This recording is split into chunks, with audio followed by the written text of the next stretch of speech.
2, 1. Dracarys. Crack. Ladies and gentlemen, you know what that sound means. It's time for another episode of A Beer and Review. So pour it high and let it gleam. This is the podcast, Sip and Dream. Stay for the fun, we've got more to do. Oh yeah, it's A Beer and Review. That's right, ladies and gentlemen. Welcome to another episode of A Beer and Review. This is House of the Dragon Season 3, episodes 5 through 8. A little special episode for the folks. We just wrapped up the third season of House of the Dragon. We're going to talk about it. I am here. Well, I am Luke Walker. I'm here with my two dearest friends in this entire world. That would be Mr. Lane Good. Hello, boys. And Mr. Keith Fuchs. What's up, boys? Boys, it is a Friday night. We are here together, all three of us, which hasn't happened all the time recently. So I'm happy to be here with you, boys. We got some stuff to talk about. I'm very excited to do that. But first, how are you, gentlemen? Lane? I am doing absolutely wonderful. Just getting into the weekend mood. We've got football season upon us. We just had our first preseason game the other night. I'm waking up in the morning and there's a little crisp in the air, and I'm really looking forward to the fall season, getting into the spooky movies, getting into the, obviously football, and eating some chili and just having a real good fall. So I'm doing wonderful. Eating chili is a fall activity. Future man, how you doing? Oh, I'm doing pretty swell. It's funny, Mr. Good, that you say that, because I've been thinking, for the last week or so about how ready I am for fall. It's funny, my birthday is in August, as you both know. And growing up, August was always still summer. Like, we didn't start school until literally the end of August. Now kids go back at the beginning of August. And August just is like one of the worst months. And all that I want is for the weather to cool down and for football to start.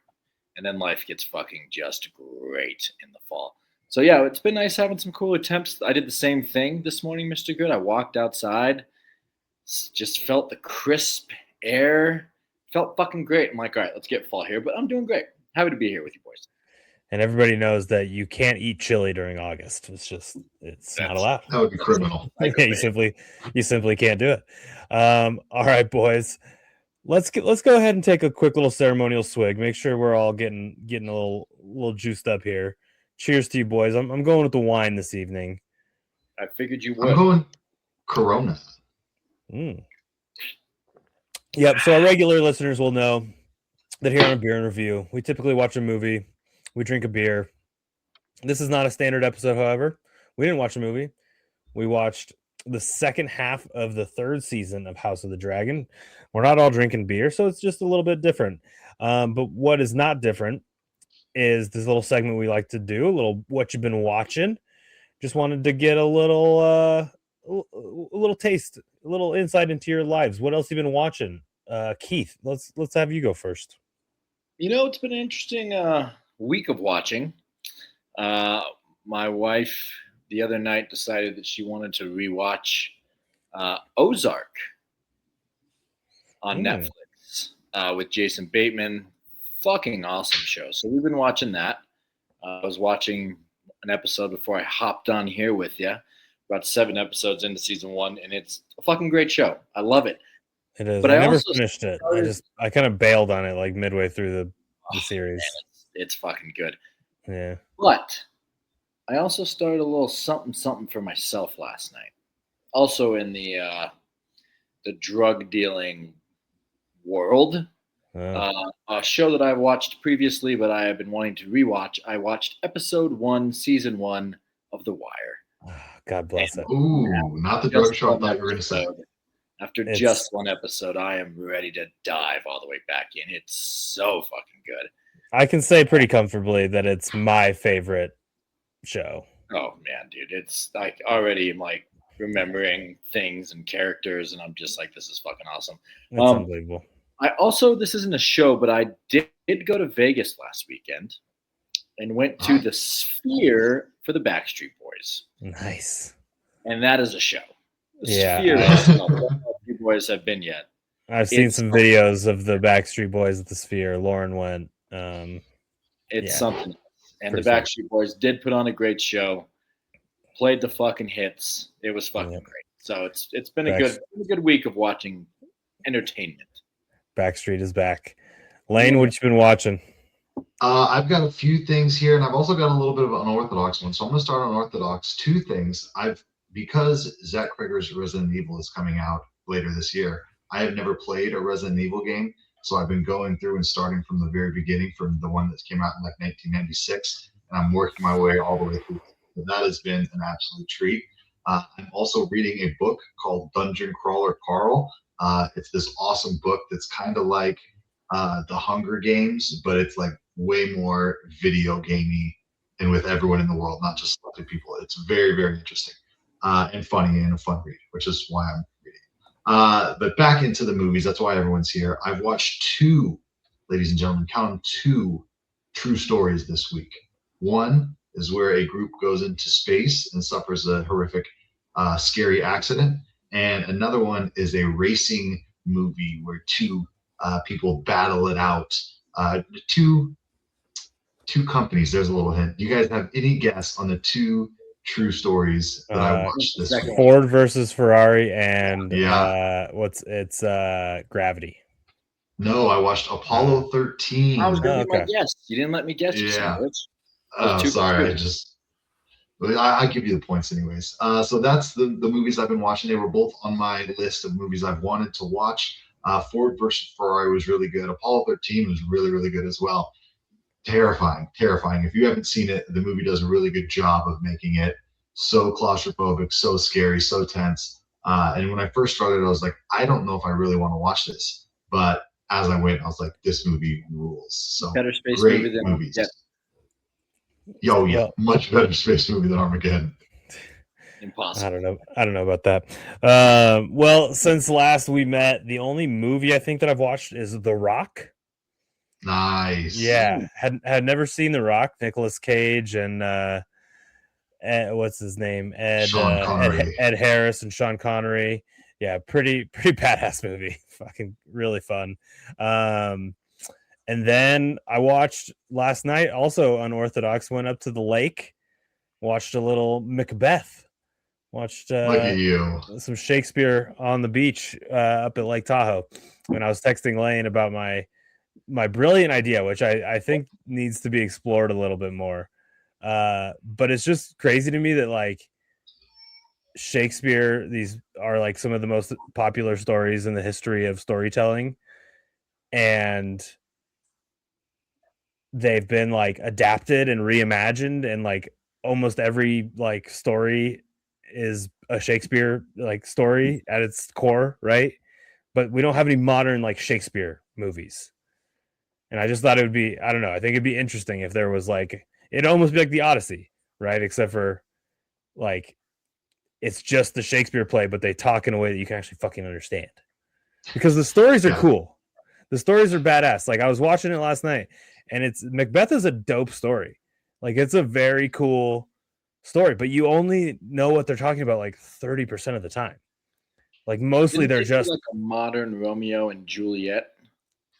Well, so there was Maybe. the Romeo and Juliet with Leo.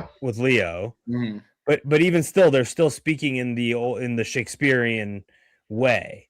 What I'm envisioning is like people like almost, because it's almost like a different language. So it'd be like translating it from Shakespearean English to English, so that you'd know like every line sounds like what somebody in 2027 would speak, but it mirrors, you know, the original. I don't know. I'm gonna work on a screenplay. So yeah, don't worry. Coming in 2028, we're gonna have a Macbeth, you know, modern version that I'm gonna write and direct, and I'm gonna do all of it. So it's gonna be great. You guys are gonna love it. Let me be a producer, whatever they do. Yeah, you'll definitely be a producer. You know, I texted you about it last night, and so I think that legally, I think I have to give you a producer credit now. So that's just how show business works. All right, boys. We did it. We got through season 3 of the House of the Dragon. The three of us represent like a measurable percentage of the people who still are watching this show, apparently, because not very many people are still watching season 3 House of the Dragon, but we did it. So let's get into it. Let's get into episodes 5 through 8. How do we want to do this? Do we want to go episode by episode? I can't remember how we did the last. That's how we did the last one. It's just a little quick Okay. recap, a little chit chat about it, and then on to the next one. Okay, so episode 5 was unbowed and unbent. I don't know. So basically what we've got going on here is Oscar Tully's army is kind of still making their way through the Riverlands, and they're kind of being pestered by Kristen Cole's men, guerrilla warfare tactics, and all of that. So then they kind of patch this little plan to go out ahead, burn the bridges so that they can kind of get some distance from Sir Kristen. Meanwhile, Adam and Bela are still searching for Vhagar. Vhagar has been missing for most of this season now. And meanwhile, Aemond is still at Harrenhal, and there's like bounty hunters showing up, and Alice is still like doing her witchy stuff, and it's kind of weird. Larys and Aegon are still trying to like make their escape. They are at Rook's Rest now, where they're like working as like shoveling shit and doing all kinds of whatever. And they meet up with Tyland Lannister, who apparently survived after falling out of a boat with full metal knight's armor, because that happened to Jaime Lannister too, and they were totally fine. So I guess it's just have some kind of superpower, some sort of buoyancy that is just Lannister way. Yeah, Lannisters always pay their debts and they don't sink. So then, meanwhile in Templeton, Ormond is still being his creepy self, and he's got Darren there. He tells him this. They're like playing some version of like chess. He's telling him some story about one of the old Martells, and basically he's just kind of like still trying to groom Darren into being the new king. In King's Landing, Rhaenyra is still just like struggling as queen. Shit is just going bad, and her small council is fighting.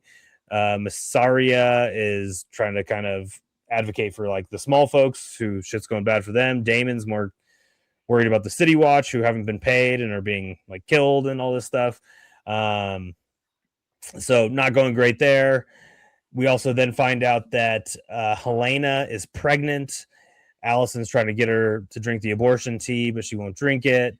And then we start finding out that Helaena is like having these visions and stuff. And then so Helaena and Alicent are going to try to escape again, and they get stuck in like some secret passage. And then let's see, what's the last thing? Daemon is kind of investigating the murders of the Watchmen, and figuring out that Ormond is sending these assassins to kill the City Watch, to make things just in King's Landing worse and kind of undermine Rhaenyra's reign. And that's kind of that's kind of what was going on. I'd say episode 5 was a pretty much a stinker. I mean, I would say that, yeah, not a lot happens, but we are coming off some heat, right? And so I think that they use this episode to almost set up what's to come, right? We can't just have Alicent and Helaena hanging out in a room together for a whole season, although they do it with Aemond and Harrenhal. And so I think that we do it with these two. They pretty much do hang out in a room all season. Yeah, but they got to have some kind of mystique, and so hopefully the pregnancy was trying to add that. I would say, I think the Darren and Ormond relationship is really interesting, and I think that this continues to build, even though he didn't, he's not killing people like he was earlier in the season. So I just really enjoyed it. At least, they're kind of again laying the path for where we're going to go here in the last few episodes. Yeah, the Helaena pregnancy thing is big, right? Because it's just another potential challenger to the throne, right? If it's a boy, it's a person who could theoretically have a claim to the throne, and then it's putting us in this kind of moral predicament and Rhaenyra in this moral predicament of like, do I kill my own family members to make sure that they don't, usurp my throne, right? And so she's just kind of always being tested, and shit's not going very good for her in her presidency or her queendom. Yeah, I mean, we talked last time we talked House of the Dragons. One of the episodes was she gets the throne, and like we get the basically first person look at her, just like now dealing with all this shit. Yeah. And basically very the rest of- procedural and like yeah, she's just Yeah. like deteriorating under all of this shit going wrong, and her fucking small council sucks. Masaria's turning on her. Yeah, now there's a possible another heir. Yeah, it's another setup episode, a very slow one. It's unfortunate because it seems like almost every other episode or like every third episode in this series is kind of a setup episode, right? And it's like we've come to know that we're gonna have some of these, but I don't know. Episode 5 was pretty forgettable in my mind. This is the third episode in a row that is a lot of just like kind of nothing significant. But then we get into Did we see? Was this the Adam and Bela kiss? Did that happen in this episode? I think that might have been. I think that might have been the next one. Yeah. Okay. I just want to make sure that gets mentioned. So go ahead. I'm pretty sure that's in episode 6. So we get into episode 6, which is definitely steps up a little bit. A little more stuff's going on in this one, right? So we mentioned that Kristen and his men have been following the Tully army. I don't think I mentioned that Gwaine kind of like deserted basically because he's like not an idiot and realizes that Kristen is marching his men towards certain death. So we're in the Riverlands and Kristen's men are ambushed by the Tully army, and they are basically surrounded and hugely outnumbered. And Kristen's like being a tough guy, challenging the Oscar and Roderick to a duel basically, and then he just gets sniped by a bunch of arrows, and that is the end. A kind of unceremonious end to Sir Criston Cole's life. It was nice to see him die though. I think we had all come to hate him quite a bit. Fantastic that he finally fucking died, and he gave the little speech. The reason that Gwaine left was Kristen gave his little speech about wanting to be this glorious hero, that songs are written about him, and he wants to die this great death fighting. Gonna die in glory. He was shot in the fucking face. Yeah. And then his head gets put on a spike. Yep. It's fantastic. And it's that piece of shit deserved it. Just quite the run that Criston Cole had. I mean, he is right that he was much longer than he was one of the great warriors of his time, but he started out, we loved him. He was great. He was the guy. And then he so quickly became just an absolute fuckface. And he was just a genuine fuckface for the rest of his time until he got shot in the face. So pretty happy to see him killed. We then go to Harrenhal where Aemond, still kind of just doing nothing, recovering, being seduced by this witch. But he's wanting to start going to look for Vhagar. But Alice persuades him, not to leave Harrenhal, and she shows him these eggs that had been laid by Dreamfire for like 50 years ago or something. I don't know, a long time ago. And basically is planting the seed in his mind that like they should get married and have kids and hatch these eggs and start their own like little dynasty of dragon people, witch folk in this Harrenhal. So like whatever. We have a little bit of stuff going on at the Vale with Rhaena. She's kind of, not really doing what she's supposed to do. Yeah, she's losing her mind. She's been, basically an outcast with this dragon that kind of hates her, and shit's not going great for her. Gwaine has, after deserting, goes back to Tumbleton, where he, kind of has some talks with Darren, and Darren's like, begging him to like not leave him there anymore. He doesn't really like what's going on, being Ormond's like puppet essentially. We have a pretty cool scene where some dudes pause from real quick there. Yeah, 'cause go I do ahead. think that's one of the more interesting turns of this season. Is that Darren is knowing that Darren's not into what's going on. He Darren doesn't really fucking want to hates be. Ormond. He fucking doesn't want to go along with any of these plans. Gwaine is actually like his fucking homeboy. It kind of turns that storyline on its head a little bit, which I like. Yeah. I mean, it makes clear that like he's basically a prisoner, and he's just putting on a nice face so that he doesn't get killed. Which you gotta do that sometimes. We then have this pretty cool scene where they're like eating dinner, and these Baratheons show up to swear allegiance to Darren, and Gwaine like suddenly realizes that they are not actually Baratheons and that they're assassins, and he like stabs a dude in the neck. It's pretty awesome. Let's see. Back at King's Landing, Alicent and Helena have been found in their little. They got trapped in like one of those underground tunnels or whatever. And so there's a scene with Alicent and Rhaenyra, and Alicent's basically like pleading for more leniency and like to be let out. She also tells her that Helena is pregnant and is like a dreamer or whatever they call it, has visions, and that one of her visions is about Aemond hiding out in Harrenhal, which then Rhaenyra decides that Alicent is going to go to Harrenhal herself and kill Aemond. And in exchange, Rhaenyra is, promising the safety of Helena and the unborn child. So, good stuff there. We've got more, city council or small council drama. And there's a scene with Daemon going through. He disguises himself as a watchman. He goes through the city, kills one of the assassins, and then beats up Ulf, who's being a drunken idiot in the street, which is important. That'll come back later on. Finally, we have Aegon, Larys, and Tyland, who are like continuing to try to get out. They decide they're going to flee to Essos. And then finally, Lord Corlys meets up with Alan. Alan's trying to persuade Corlys to send some dudes to King's Landing to be like the new City Watch people. And then right at the end, Corlys and his men are ambushed by some Hightower folk. So quite a bit happens in this episode. I would say it was a nice pivot from episode 5.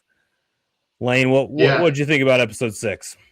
I mean, I think that it was good that they kind of had the bookends of the two big, quote unquote deaths. We've got Kristen Cole, which, as you guys mentioned, that brutal arrow right to the face up close, which is kind of a first. It felt like something I hadn't seen before. It was like in his cheek too, wasn't it? Like, yeah, it was kind of crazy. It's like, oh, Jesus. Like, I'm not sure that would kill you. That probably wouldn't kill you right away. No, well, he had a couple other. Feel it. Yeah, right. But like, if just the one to the face, that's not like an immediate death. Like, you'd feel that one. Yeah. Yeah. And then obviously, like you mentioned, Corlys getting captured. They kind of leave it on a cliffhanger. Kidnapped by this dude John, who apparently, obviously, we'll talk about the last episode, who's a little bit bigger deal than I thought he was. But I thought, like you mentioned, it is a really good episode where things are moving, people are dying. Maybe hear Adam and Bela kiss, which was like completely out of left field and not even brought up again, which I thought was just it was so wild. And it's like, so okay, I guess that's a little bit of a theme here in the last couple episodes of season 3. We'll get to that in the next episode as well. Yeah, and I did like the Alicent poisoning Aemond, and then he crawls into Alice, and she's like, "You fucking idiot! Like, what do you?" I warned you that she was going to do. Oh, I thought that happened here. Anyways, I do like all those, interactions. It's good to start with a good death and then a cliffhanger. It was a fun episode. It was a better episode than 5. I'll give it that. I mean, they ended, I guess, episode 5 with Alicent and Helena going down this hall and getting stuck. Yeah. Which I thought was going to lead to some like way crazier shit. which it did. Like brutal. Kind of a theme for this entire series. Exactly. It's like a Exactly. setup that and a cliffhanger that then it turns out, oh, it wasn't a cliffhanger. They were fine. They were strapped in. They're fine. Completely fucking fine. I think the Alicent. This is where the Alicent storyline really just kind of goes off the rails for me. It's like they're just trying to find reasons to keep her around, to like give her a storyline. I think I talked about this in previous seasons, but I do like to kind of see the comparisons to the book. Alicent's a very different character in the book. She's older than Rhaenyra. She's kind of like the evil stepmom. At this point, that seems like a better use for her than what they've done with this show. But it's like they kind of have to play out this friendship, and now Rhaenyra trusts her, so now she's going to go kill Aemon. Like, what are we talking about?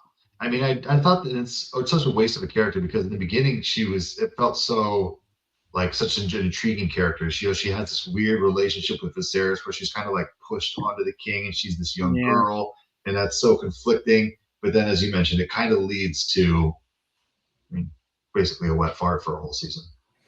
I mean, I think waste of a character is, again, another theme for certainly this season and maybe the entire show. Like specifically for me with Aemond, and it's tough because it's like in season 2, Aemond is fucking genuinely scary.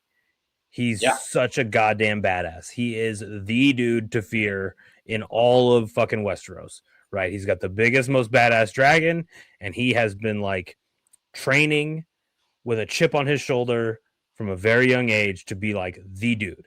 And in this season, he's basically just doing nothing. This is where we need to have the Harrenhal discussion. And I kind of made my name Harrenhal Ghoul to remind me to have this conversation. Well, should we? I mean, there's more Harrenhal stuff. We can go further on. We can have the discussion. Right. But basically, Harrenhal has been a waste of time. But go ahead. Yeah. No, I mean, I'm just, Aemon's being wasted. It feels like Alicent's being wasted. Kind of felt like Kristen was wasted a little bit. There's just like they've built these really awesome fucking characters, and then they just have them do nothing a lot. All right. So episode 7 is The Dragon in Winter. So we have Helena having all these dreams and shit. And then let's see. So this, Lane, this is the scene you're talking about. So, well, no, there was a couple different scenes, right? So Bela's kind of hot commodity between the Adam and Alan, because Adam and Bela are out looking for Vhagar, right? And then Adam is trying to tell Bela that he loves her or whatever. And then Bela kind of expresses the thing that she had with Alan. So that's been happening. But while they're out looking for Vhagar, they see Sheepstealer, who is being ridden by a dragon who we know to be Rhaena. Jesus, all these names. Let's see. Bunch of boring shit with the small council. A bunch of boring shit with at the Vale with Daemon. And Jane telling her that she's not going to harbor Rhaena anymore.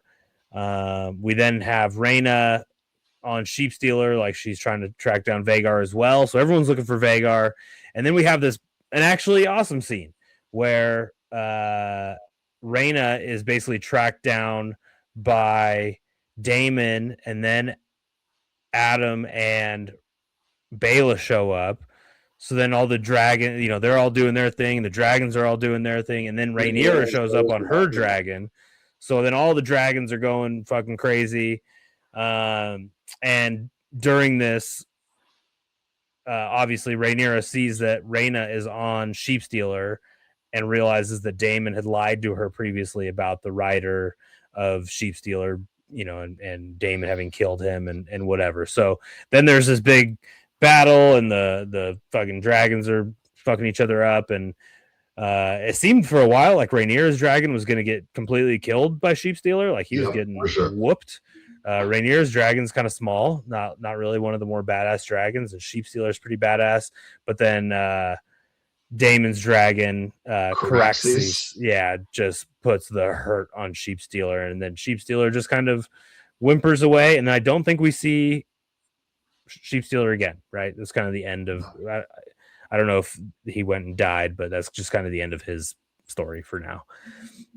At Harrenhal, we have Aemon having sex dreams about his mom. Yeah. Only to wake up in bed with Alice and then have his mom actually show up.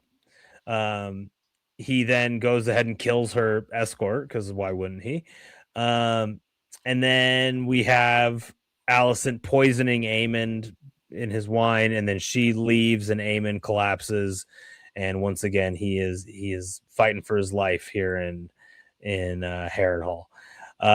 We go to Tumbleton, where Gwaine has informed Ormond that the Tully army is like pretty damn close, but Ormond has his piece on the board, as they call it, because he has Corlys as a prisoner. He cuts off his finger, sends it to Alan. And he's trying to get Corlys to like kind of join his side. Ormond then also goes and meets with Ulf, who, having been beat up by Daemon in the streets and embarrassed, is kind of not super happy with the black side. And Ormond basically promises him Driftmark if he will switch sides and lend his dragon to the green cause. Then finally, probably, maybe the more important scenes of the entire season. So we've got Aegon, Larys, and Tyland. They're kind of, like we mentioned, trying to make their escape to Essos, but they are like about to run into the Tully army, I think, or one of the armies, right? And so Larys basically is like, I'm fucking out of here. Aegon and Tyland are tired of running, and they decide they're gonna fight. And when they get discovered by a group of soldiers, wouldn't you know it, Sunfire, Aegon's dragon, who he believed was not dead, is in fact not dead, shows up and burns the fuck out of all these people. And now Aegon has a dragon again.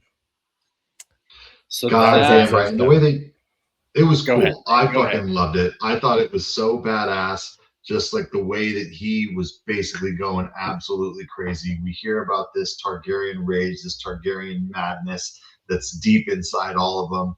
We'll get in the last episode where Rhaenyra really starts to show it. But I think that Aegon really was going absolutely mad, just screaming and yelling, even before the dragon showed up. And then when it did, he just had absolutely lost it. So I loved that ending, because it just set up such a, let's go. This is such a penultimate episode. I even texted you boys like, hey, I'm fired up for this last final episode. Let's do it. And I thought that the end of that episode will stick with me as probably one of the highlights of this whole show. Definitely one of the highlights. Aegon is such a piece of shit as a king. Should not have been the king. He's a horrible king. He's a horrible person, like Larys tells him at one point that he's a terrible person. This scene, though, Aegon is like, he finally, when they know the army's coming, they're looking for Tyland, but obviously Aegon's there. He's like, they face the army, and he finally is like, I'm the fucking king. I'm the fucking man. Fucking bow to me, do whatever the fuck you want to do, but I'm the fucking king here, and I'm gonna fight to the death, and then here comes Sunfire right behind him. Half its face all ripped up. Aegon's got his fucking sway. This is a turn that was needed and necessary. It is pretty interesting how in the last, really in this whole season, but especially the last couple episodes, Aegon is redeeming himself, right? He is flipping, like, especially in our hearts. Absolutely. You're sort of kind of cheering for him now. Like we rightfully hated him. Now. Exactly. Yeah, now it's like he's kind of been all the stuff that happened that led to him being king over Rhaenyra, he was not involved in any of that. Yeah. Really, right? Like that was other people, his grandparents and whatever, pulling strings and doing shit for him, using him as like a pawn. And then he gets, screwed over by his own brother and nearly killed. And he's been through hell. And now all of a sudden he's kind of stepping up. And so you do love to see it. It's amazing. This episode 7, somebody, that is true. A little adversity, get down in the dumps, you find yourself, and you've come out stronger. This episode 7 did some stuff that it's like, finally, like this is what we want. This fucking show is called The House of the Dragon. It's about the Targaryens in a time when they still had their dragons. We have 2 scenes that are awesome that involve dragons. One with a bunch of dragons fighting each other and screaming at each other, and their riders like not being able to control them, and like craziness. Like, yes, why is this not happening all the time in this show? So that was good. And then a dragon kind of showing up out of nowhere and burning a bunch of people coming back from the dead. Pretty badass. What else? Anything else for this episode? Oh, one big thing happens. For some reason, Rhaenyra and Lady Mysaria bang again for the second time. They gotta touch uglies. Yeah, it's a.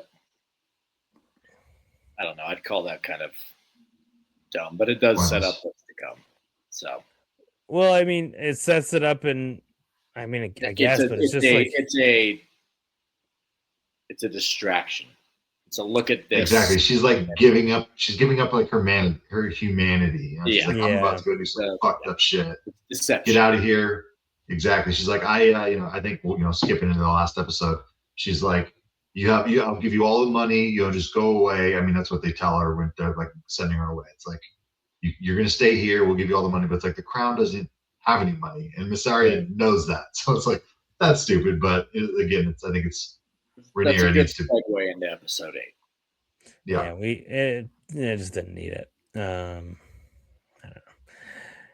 Felt unnecessary. Yeah. Anyways, let's get into episode 8, The Treasons at Tumbleton. One of the better titles of an episode. I did enjoy that. So Rhaenyra finds out that Aegon and Sunfire are alive, so she's not super loving that. She then orders Daemon to go join the Tully army at Tumbleton because obviously there's a big battle about to happen there. She also sends basically exiles Mysaria, and then a bunch of other shit happens. Oh, what's important here? Oh yeah, so then Rhaenyra decides she's gonna go. She's gonna do her Targaryen rage crazy person shit, and she decides that it's time for the church, the Grand Sept and the High Septon to anoint her and recognize her queenship. So they go to the Grand Sept, and the High Septon basically tells her the same thing he told her last time, like, we're not saying you're the queen. And so then she has Alan fucking kill that guy. And then she goes out and she gives this speech to the small folk about Aegon the Conqueror's dream and her being the chosen and the one who the song of fire and ice, and her being the one who was chosen to save everybody from certain destruction. So that was before we jump to the next thing, I really, really like the aspect of the entire Game of Thrones story where Aegon's dream or whatever is just like a path that we've now seen 4 people fail to achieve, right? We have, this one right here where she's saying she's the prince who was promised. That's not the case. Stannis Baratheon was supposed to be the prince that was promised. That's not the case. Daenerys was. That's not the case. And then maybe Jon Snow was. But I think it's really interesting to have all these characters who believe they are, the chosen one, the one that's going to save the day. And then we've now seen multiple of them fail. And I do think that that's kind of an interesting overarching storyline between both the Game of Thrones and the House of Dragons that I do like to see them embrace a little bit more, because it is that connection to the show that we do love. Right. It really is the through line through, the entire storyline. So good stuff there. We go back to Harrenhal, where a bunch of nothing's fucking happening as per usual. But Alice is telling Aemond about her, that she was the lover of Harren the Black, and that when Harrenhal was destroyed by Aegon the Conqueror, she tried some dark magic to save her son, and that is why she was cursed with this like immortality. So she's really like super fucking old. Which is cool that they finally, that's for sure what's happening. I mean, we all kind of knew, but now we finally have at least the story, kind of. Right. So she's like this literal, immortal witch. So then Aegon shows up on Sunfire, and Aemond goes into, groveling mode and is profusely apologizing and all this stuff. And once again, Aegon, very likable in this scene, kind of a badass. Best fucking line delivery in the entire goddamn show. Yeah. I'm alive. Yeah. Shaming him for trying to kill him, telling him, calls him an imbecile, telling him that he should kill him, getting mad at him for not for being such a bitch and being so apologetic. He didn't want it to be that way. He wanted him to be scared. He wanted to fight. He wanted to kill him with the dragon. He wanted to kind of put him in his place, and instead Aemond just starts groveling immediately. But then Aegon basically says hey, here's what's gonna happen. We're gonna go find Vhagar, and we're gonna take this shit over. We're gonna retake the Iron Throne, which, if you want to do that, having Aemond and Vhagar is a pretty good chess piece for that that plan. So then we go to Tumbleton, where we have probably the battle of the season, right? Maybe the battle of the series. So Daemon and the Tully army are outside of Tumbleton, getting ready to fight Ormond and his boys. Ormond's kind of being, well, not kind of, he's totally being a big bitch, and he is using children to line the walls and all this to basically make it so that Daemon can't just burn it up with his dragons. We have the scene where Gwaine brings Corlys down to try to basically broker a deal to stop this big battle from happening. But Daemon is not about that life. So then we have, Roderick and his men scaling the walls and getting into Tumbleton. Daemon and Caraxes kind of bust through the main gate. Oscar Tully's men attack from the side, so it's basically just a full-on invasion of Tumbleton. It was sweet when we got Caraxes burn that gate down, and then his face smashed as soon as that was crazy. Caraxes with his super long neck, very interesting dragon. And so we have this epic battle going on. All the while, Ormond is trying to find Ulf, because part of the plan was that Ulf was going to defend Tumbleton on his dragon. And finally, they do find Ulf, and he just goes full Ulf mode, right? He burns a shitload of the Tully army, but then he starts burning Tumbleton also. Daemon is in Ormond. Yep. So in the process, kills Ormond and Roderick. Daemon is having a brutal fight with that Jon guy that Lane had mentioned earlier, who is apparently quite the badass. Daemon probably was going to lose that fight if not for Ulf kind of blowing the fucking city up, and then Daemon's able to get out of there.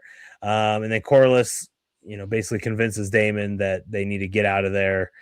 Pretty much everything that can be done has been done here at Tumbleton, and that's the Battle of Tumbleton. It's pretty gangster. And then Rhaenyra, back at the Red Keep, finds out that Helaena has committed suicide, jumped from the window. And we have kind of the final scenes where it's Alicent sees these butterflies that I guess signifies that Helaena has died. And Rhaenyra is looking at the tapestry that Helena's been sewing, which shows that she was going to jump to her death, and Rhaenyra is sitting on the Iron Throne, surrounded by fire and blood, which is surely a sign of things to come. So that is the end of season 3. Lane, I thoughts on the episode as a whole? I really, really enjoyed this final episode. I thought that there was a lot that was good when I was watching it. I was like, kind of, this is good. I'm enjoying it.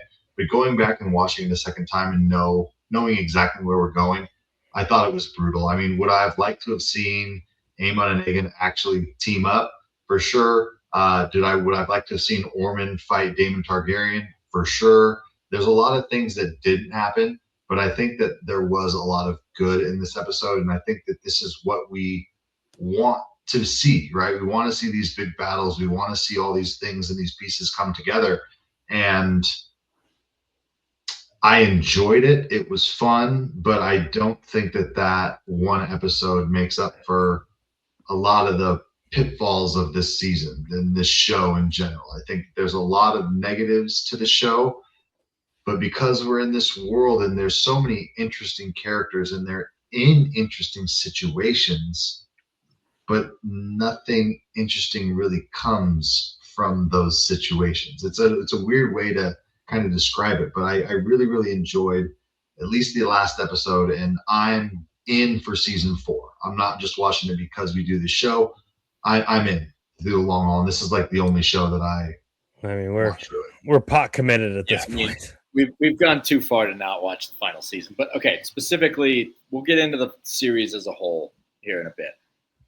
But specifically this episode, yes, it was one of the best episodes of the series by far. Having the Battle of Tumbleton was pretty fucking sick. I have my beefs with it, which I can get to later. But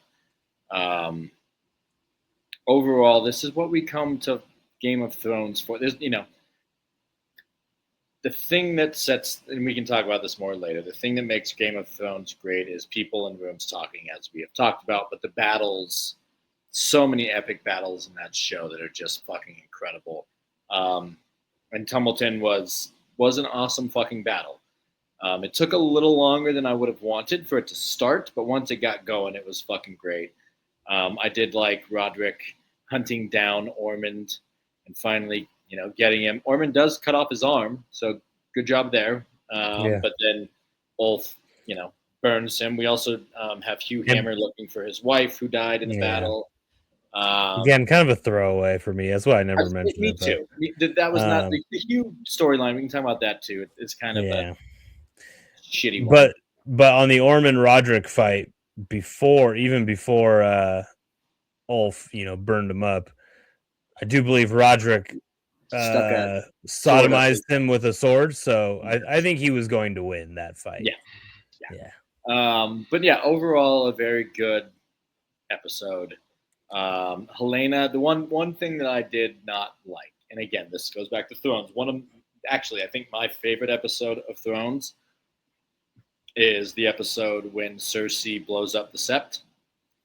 And in that episode, Tommen, once his guard leaves and the Sept is blown up, he walks over to the window and he opens it up and he steps onto the windowsill and you see him just fall out. Right out. Yep. Helena did the same exact thing, except we didn't actually see her do it. It would have been, it's a layup, right? A layup for the show to make that callback. Have Helena walk up to the window. I think they did show her like opening up the window, but then it leaves, and we don't find out she jumped out until later, where it shows her laying wherever she's laying dead. They should have had her open it up, walk, go to the windowsill, and fall, just like fucking same exact shot. An absolute fucking layup that they missed. Did I miss something in this episode? What was up with Rhaenyra's eyes? Yeah, she did a little something. So we need to talk about Rhaenyra's turn in this episode. That's the good. Yeah. The one, she has her makeup weirdly. She has she has like these like. Yeah. This is probably the most important thing in the episode. We haven't even talked about it yet. So this is Rhaenyra's turn, right? Yeah. This is she and I think we need to have a larger discussion. Maybe we can have it now about Rhaenyra as a queen and the women in this show compared to like fucking Cersei, Brienne of Tarth. Like Game of Thrones had badass women, and Cersei specifically as a queen was just fucking ruthless. You never see her fucking cry. Like she's just there for fucking power, for blood. She cares about her children. Rhaenyra is making that turn, but even at the beginning, when she finds out that fucking Aegon and Sunfire are alive, she goes into Daemon's fucking room and she's crying and she's like, oh, and then finally she like takes that turn where she's now becoming a fucking badass. Like it's time for Rhaenyra to be the fucking mean queen here. Let's fucking get some shit fucking done. Yeah, she's danced around too much, trying to be like, making everybody happy, and prove that she was like, she was worthy, and she was the one who was wronged, and all this shit. And it's like, nah. It's like, assert your fucking power and take care of shit. She's finally gotten to that point. I saw a good tweet today. So we didn't mention that Alan was the one who killed the High Septon. And he's kind of hesitant when Rhaenyra tells him to do it. And then she whispers in his ear, she's like, you're of high Valyrian blood. Do it. So I saw a tweet today. You answer to a god higher than him. Higher power, higher god, whatever. And someone tweeted today that's like the Green Goblin mask speaking to to Osborn. Maybe I thought it was great because we just did Spider-Man, but I did. And Alan, we didn't talk about either. He's taken a pretty fucking big turn here now that he's close to power, where he's basically become Rhaenyra's assassin. And he's willing to do whatever. Yeah. And I like how he's always kind of claimed from, for a long time now, like, oh, I'm just doing my duty. I'm just kind of doing what's asked of me. But now we're starting to see like, no, you're doing this and putting yourself in a position where you can be successful and powerful. Absolutely. Yeah. So it's really cool to see all these characters turn. I think this is kind of what we wanted in Game of Thrones. People bitched and complained about, Daenerys' turn happening on a dime. And although this does happen pretty quick, we do see the entire buildup to why she's turned. Right. She starts doing, basically a lot of fucked up shit starting this episode. We didn't mention that she like force fed Helena with like a tube. It was a pretty dark and fucked up scene. Obviously the killing of the Septon and the High Priest or whatever, telling even Daemon to go to Tumbleton. She just is really starting to embrace this darker side of the Targaryens. And I like that now we have a full, what do you say, Keith, the final season to see her really be this dark, fucked up, queen that I wish we would have gotten with Daenerys. Yeah. So the last thing on this episode that I wanted to mention is just like sets up some nice shit, right? Which is what this show, this series in particular has really just done to us over and over, where it gives us something really awesome. And now we've got to wait because we've got this Aegon with his dragon teaming up with Aemond, and surely they will find Vhagar at some point, and so we were going to have that going down. We're going to have whatever the ramifications and the aftermath of the Battle of Tumbleton.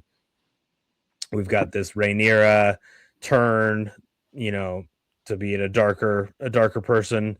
And so it sets up, like we said, we're pot committed at this point. We're going to watch the next season, but this truly did leave it on like a nice cliffhanger for getting us into season 4. So, but again, what's brutal and what the show has done is it just is these constant cliffhangers that then it doesn't really deliver on. And the current projection for House of the Dragon season 4 is summer of 2028. So we're 2 years out. 2 years out. So here's my thing, because my brother-in-law just did Game of Thrones for the first time from start to finish, and however many weeks or months that it took him to do. And I was so jealous of him. And he's like, dude, the last season was awesome. Like, he didn't have to sit around and wait for it and then be disappointed. It was just kind of part of the journey, and then it kind of wrapped up. I really been seeing myself or finding myself having the itch to go back and start House of Dragons from season 1, episode 1.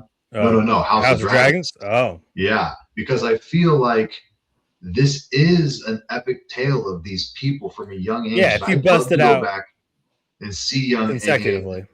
and see young Eamon. And I think if you were to actually, like you said, sit down and watch it from start to hopefully finish for this final season, I feel like this is a good story. But my God, it's just not, like you said, episode to episode. It's a lot of setup and it's a lot of almost characters that we don't really care about as much. They are basically, I feel like most of the characters are a letdown.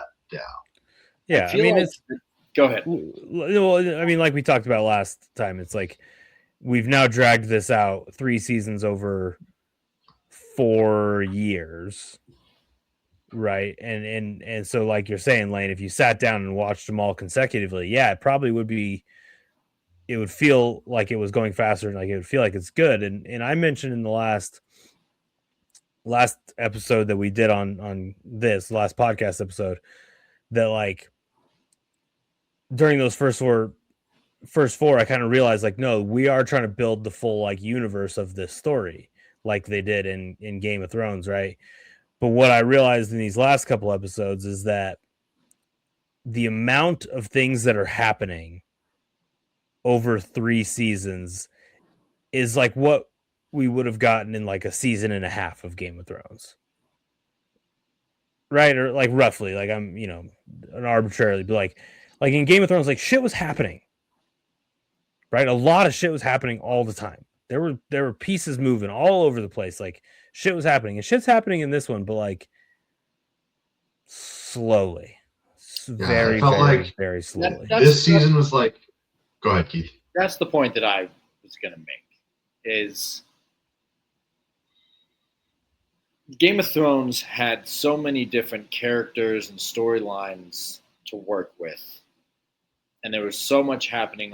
If something wasn't happening in King's Landing, something was happening at the Wall, or something was happening in the Riverlands. Like we literally didn't see Bran for one whole season because there was so much other shit going on. There's so much, and the problem with this is that it's one fucking storyline that they are dragging out through 4 seasons that they probably could have done in fucking 2. And that's why we have so many of these episodes where nothing is fucking happening, where they have to make up shit for Alicent to fucking do because she's basically done with the story, but they kind of still need her because she's been a big character and they can't kind of toss her off.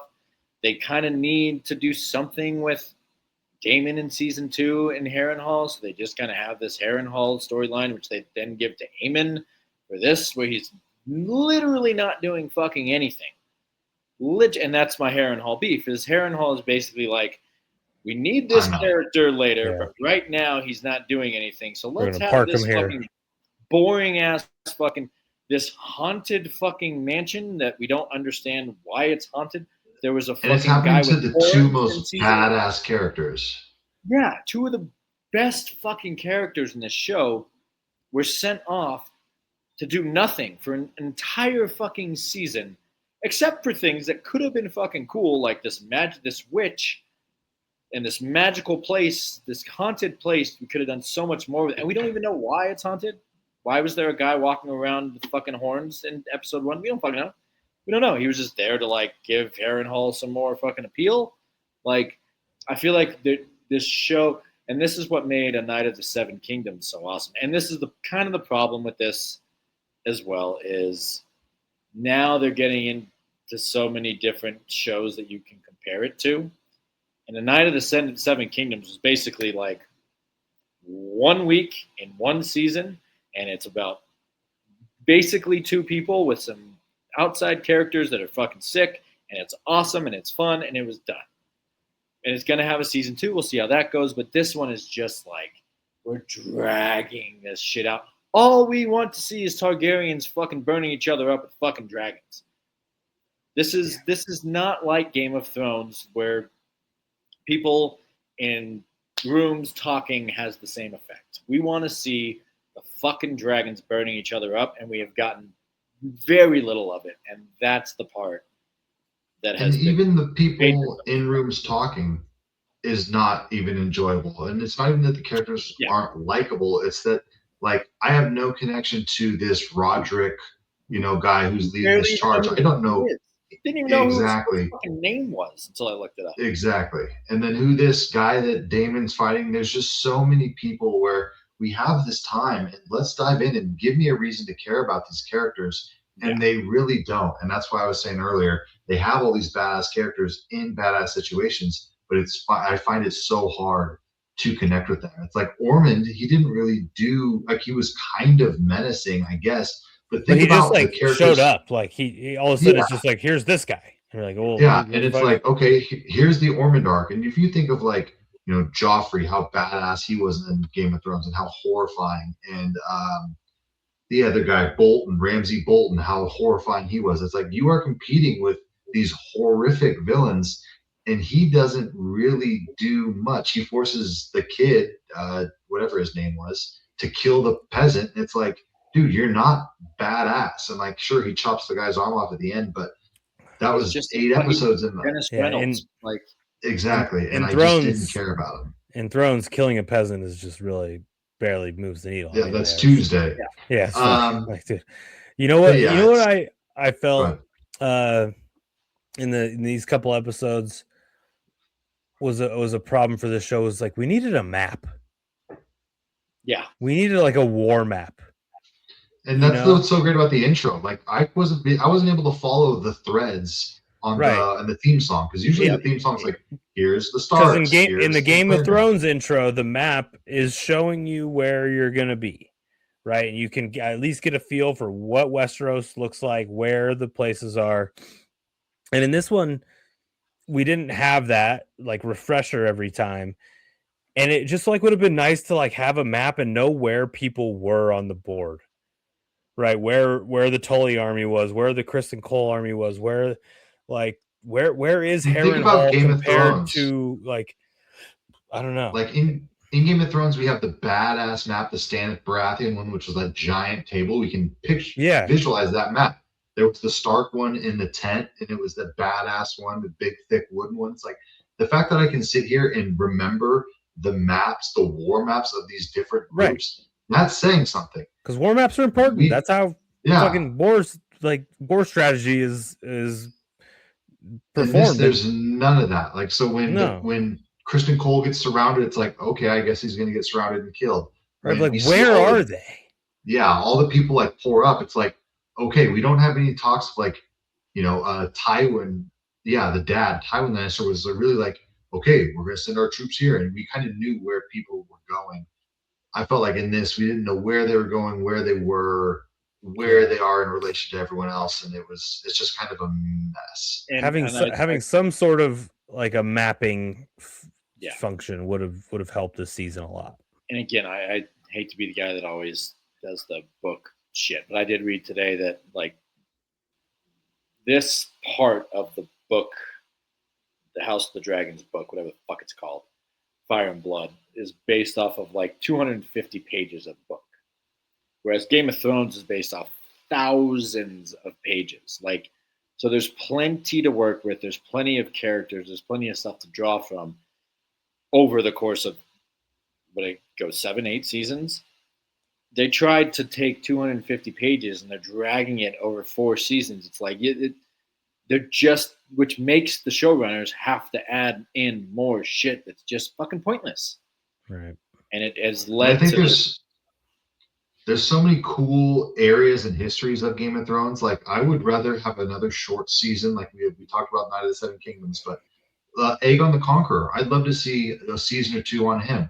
I'd love to see a season or 2 on the Doom, and just get more touches of this world and not have these stories that are all long and spread out. a season or 2. I think that, and look, obviously HBO did this because Game of Thrones was one of the greatest shows ever, and it was epic, and they wanted to get money, and so they said you get 4 seasons to fucking, and we started watching because we wanted to see this intriguing story of the Targaryen family that we had heard so much about in Game of Thrones. Obviously, Daenerys is the main character, essentially. But yeah, it's just this show has felt so drawn out, and now we have to wait 2 goddamn years. And look, like you said, Luke, it's leading in. If everything goes as it should, season 4 should be nothing but fucking battles, baby. Like, I mean, they it's gotta all they gotta coming wrap to it a up, head. right? Like, there's no Yeah. more pushing it out and No, and it's all got to cliffhanging. come to a head now. So if Yeah. they do have, half the season be fucking boring ass episodes, it's going to be a problem. So the last thing I just wanted to mention, we mentioned it last pod on episodes 1 through 4, a little bit of the viewership. So when we started the whole series, it was like 2.17 million was the very first episode, 2.26 million the next episode, and then it dropped kind of to an average of about 1.8 million. Is that this season or season 1? That was season 1. So season it was so roughly like, I don't know, call it like 1.8 to 1.9ish million in season 1. Season 2 dropped down to an average of, I don't know, roughly 1.2 million. So I mean about a third dropped off between season 1 and season 2. And then in season 3 there has not been any of the episodes did not get over 1 million viewers. So we're like kind of hovering at like 900,000 viewers on average for each of these episodes. So it's dropped to like basically half of what the numbers were in season 1. This is pretty bad. I think by the time season 4 comes around, if we stay on this pace, and especially because it's 2 years away, and that, I assume a lot of people probably are pretty disappointed with this season, we're going to be looking at like 500,000 viewers for the episodes of season 4. The hope is it does the opposite of Game of Thrones, and the final season is just it lands the plane, and But yeah, we'll see. We shall see. All right, so should we rate the 4 seasons as a whole? I think that's all we have left to do. Yeah. 4 episodes. Or should we rate the whole season? How do we want to do I think it? we should rate the whole season. All right, let's rate the whole season. Lane, good. I think that we're obviously this is no Game of Thrones. I think, Keith, every time I try and bitch about it, you're very clear, like, hey, this is an appetizer to the main course, right? This is just a little side dish here. But I think that this is an enjoyable side dish. I was thoroughly impressed with season 1, and I really enjoyed my time with it. Season 2, I thought was a wet fart. And season 3, although I was not loving it, I think it was definitely a better season than season 2. So I am more in than I was at the end of season 2. Like I mentioned, that moment with Sunfire coming back to life, I'd love to go back and listen to what we were saying in our first episode, kind of what we thought if the dragon would come back or not, because I'm sure, I'd be really fun to listen to. But anyways, I'm enjoying this season, and I have enjoyed the season overall. I'd give it about a 7-8. I thought it was a really good season of television, and like I said, I'm more in than I was after season 2. So 7-8 for me. Future Man? Yeah, it's hard. It's hard to judge this season individually with the show as a whole at this point. But you're right. It was overall, the first 2 episodes are really good. The last 2 episodes are really good. The 4 episodes in between were pretty fucking boring. I did like episode 3 when Rhaenyra I did like getting the first person view of her just like trying to handle shit. And it's hard not to compare it to Game of Thrones, so I won't do that. It is still good, and I am still enjoying it. I definitely fucking liked the last episode. So yeah, it's definitely really good. It's just comparison's a bitch, but I'll give it a 7.5. 7.5 for this season. Yeah, we're all swimming in the same waters. I enjoyed it. I was every Sunday looking forward to getting the kids down and sitting down and watching it. Like, I liked it all. I have my beefs with it, but like, I'm still in. I still like it. Lane, I think I'm right with you. 7-8 was kind of what I had in my mind as well. It's not quite an 8, but it's good. I'm still enjoying it, and I So this may be a can't wait question. for season 4. This may be a question that we should save for the end of season 4, but I want to ask it now. If this show came out before Game of Thrones, do you think we would like it more or less? I think less. So I think here I'll play devil's advocate here, right? Because when I first started watching Game of Thrones, the whole premise or the whole promise of the show was you're gonna get to watch dragons fuck shit up, right? Like Daenerys gets these dragons basically in episode 1 or 2, and it takes a good 5 seasons for these dragons to start doing badass shit. In this show, they're doing badass shit basically from the jump with dragons. So I think that there's, and that's stuff that we really hadn't seen before Game of Thrones. So I think having these badass dragon fights that are much better in House of Dragons, to see those first, I think maybe we would have maybe not had the emotional connection that we do to the characters like in Game of Thrones, but it would have been notable for at least, some badass dragonry. See, but I just think if we had seen this show before we saw Game of Thrones, I don't know that we would have cared enough to keep watching, right? Because we understand the broader context that this story, like, this is like basically an origin story almost, or like, so I don't know. It's an unfair question. It is because it's a good question. I think we wouldn't have, like, I didn't even start watching Game of Thrones until season 4 or 5, maybe. I knew that the new season was coming out, and so I zoomed through the first 3 to 4 and totally got fucking into it, obviously. But I wasn't into Game of Thrones at the beginning. I was like, I don't give a fuck about this medieval shit. So yeah, I don't know if I would have been into it, but yeah, obviously, this show is playing off of Game of Thrones, so it's an unfair question, but yeah, but like we care about this show because we know what implication it had exactly for the show that we love. Right? Because of the implication. Because of the implication. Yes. That's right. Yep. God. All right, boys. Well, I don't got anything else. You guys got anything else? I got one more thing, just because we're here and it's a Friday night. And if anyone's listening to this, God bless you. But Mysaria, this lady's supposed to be the queen. Thank you, Lane. She's supposed to be this queen of whispers. We had 2 badass king of whispers. Even in this show, there's a better master of whispers. She's just worthless for basically the entire time she's on the screen. Yeah. She's fucking awful. She's fucking awful. She's awful at her job. She's an awful character. Her fucking voice and accent are fucking awful. She's like, Varys would have known every single thing that was happening outside of King's Landing and inside of King's Landing with ease. Would have fucking been on it. Tyrion, on it.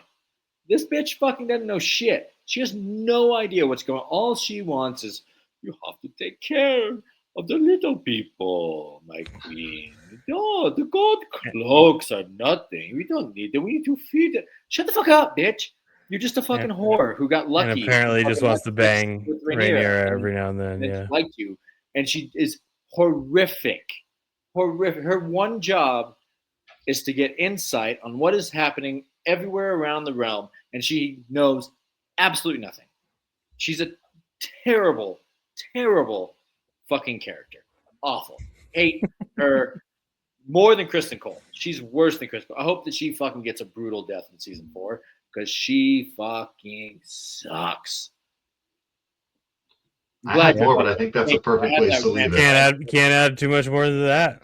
Yep. All right. Well, ladies and gentlemen, boys and girls, thank you so much for listening and joining us on season 3 of House of Dragons. Boys, I'm excited to start getting back into some flicks with you, get back into the swing of things, and we're getting pretty close to Oscar season. So, ladies and gentlemen, I will see you next week. Boys, cheers. Cheers. Cheers, fellas.